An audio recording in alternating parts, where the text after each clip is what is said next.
This is AI Cricketer. The future of the game begins now.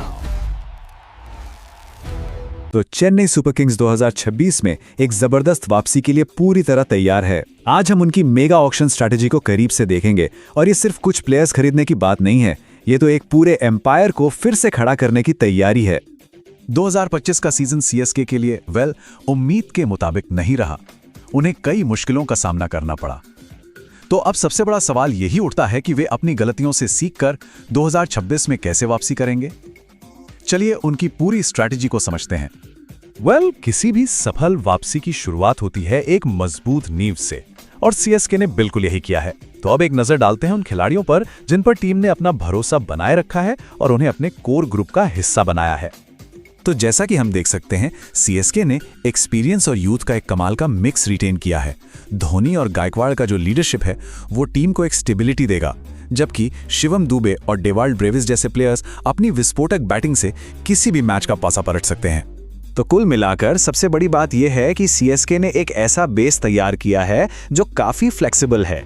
उनके पास Indian और overseas players का एक सही कॉम्बिनेशन है जो उन्हें ऑक्शन में जाने के लिए एक जबरदस्त स्टार्टिंग पॉइंट देता है।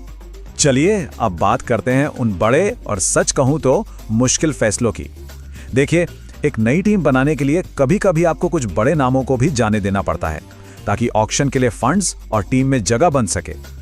सोचिए, जडेजा और करण जैसे बड़े नामों को जाने देना ये कितना बड़ा और बोल्ड मूव है, लेकिन ये सब सीएसके की नई स्ट्रैटेजी का हिस्सा है जिसमें वो टीम को रीबिल्ड करने और ऑक्शन के लिए अच्छा खासा पैसा इकट्ठा करने पर फोकस कर रहे हैं ताकि सही प्लेयर्स पर बड़ा दांव लगा सकें। और देखिए, उन बड़े फैसलों का नतीजा क्या निकला। 43 करोड़ रुपए से भी ज्यादा की रकम के साथ अब सीएसके के पास ऑक्शन में अपनी शर्तों पर खेलने की ताकत है। ये उन्हें पूरी आजादी देता है कि वो अपने टॉप टारगेट्स के लिए खुलकर बोली लगा सकें। तो इतना पैसा और टीम में इतनी खाली जगहें, आखिर सीएसके का प्लान क्या है? अब पता लगाते हैं कि वो टीम की कमियों को दूर करने के लिए किन खिलाड़ियों पर निशाना साध रहे हैं। देखिए, सीएसके की जो सबसे बड़ी जरूरत है ना, वो है एक क्वालिटी स्पिनर की, और उनकी हिटलिस्ट में टॉप पर हैं रवि बिश्नोई, जो उनके स्पिन डिपार्टमेंट में एक नई जान डाल सकते हैं। हम सब जानते हैं कि रवि बिश्नोई अपनी गूगली और कमाल की लाइन लेंथ के लिए जाने जाते हैं। वो जडेजा की कमी को बहुत अच्छे से पूरा कर सकते हैं और धोनी की कप्तानी में तो वो और भी बेहतर हो सकते हैं। खबरें तो ये भी हैं कि धोनी खुद एक मैच विनिंग स्पिनर को टीम में लाने के लिए बहुत उत्सुक हैं। अब आते हैं एक और जरूरी एरिया पर, एक मल्टी टैलेंटेड ऑलराउंडर की पोजीशन जो टीम को गहराई और बैलेंस दोनों दे सके। तो ऑप्शंस क्या क्या हैं? पहले हैं कैमरॉन ग्रीन, जो बल्ले और गेंद दोनों से मैच पलट सकते हैं। फिर वेंकटेश अय्यर का इंडियन ऑप्शन है, थोड़े महंगे पड़ सकते हैं पर टीम को बैलेंस देते हैं। और हाँ, लियाम लिविंगस्टन, जो एक कमाल के T20 फिनिशर हैं। सीएसके को अपनी जरूरत के हिसाब से इनमें से किसी एक को चुनना होगा। ये देखिए, ये होती है एक स्मार्ट ऑक्शन स्ट्रैटेजी। इसे कहते हैं बायबैक। सीएसके ने पथिराना को रिलीज करके पर्स में पैसे तो बढ़ा लिए, लेकिन अब कोशिश होगी कि उन्हें कम दाम पर वापस खरीद लिया जाए। हाँ, ये एक हाई रिस्क हाई रिवॉर्ड वाला दाव है जो अगर काम कर गया तो बहुत फायदेमंद साबित होगा। तो इन सभी रणनीतिक चालों के बाद आखिर टीम कैसी दिखेगी? चलिए एक नजर डालते हैं सीएसके की संभावित नई और तगड़ी प्लेइंग 11 पर। सबसे ऊपर कैप्टन ऋतुराज गायकवाड़ तो होंगे ही, उनके साथ एक नया लेफ्ट हैंडेड ओपनर। और अगर सीएसके संजू सैमसन को टीम में ले आती है तो उनका एक्सपीरियंस और स्टेबिलिटी टीम के लिए सोने पे सुहागा होगा। और अब आता है टीम का इंजन रूम, मतलब पावर पैक्ड मिडिल ऑर्डर।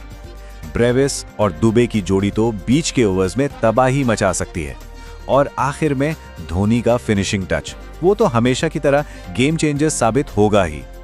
इस लाइनअप की असली ताकत इसके बैलेंस में छिपी है।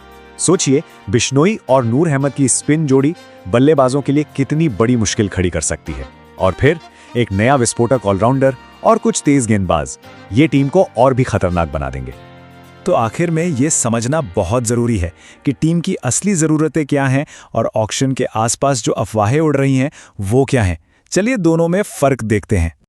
ये स्लाइड बहुत कुछ साफ कर देती है। देखिए, एक तरफ हैं टीम की स्ट्रैटेजिक जरूरतें, मतलब उन्हें एक मेन स्पिनर चाहिए, एक लेफ्ट हैंडेड पावर ओपनर चाहिए और एक डेथ बॉलर। और दूसरी तरफ हैं वो नाम जो फैंस के बीच चर्चा में हैं, जबकि ये नाम सुनने में रोमांचक लगते हैं, टीम की पहली प्राथमिकता अपनी रणनीतिक जरूरतों को पूरा करना ही होगी। तो शॉर्ट में कहें तो सीएसके एक बहुत ही मजबूत पोजीशन में है।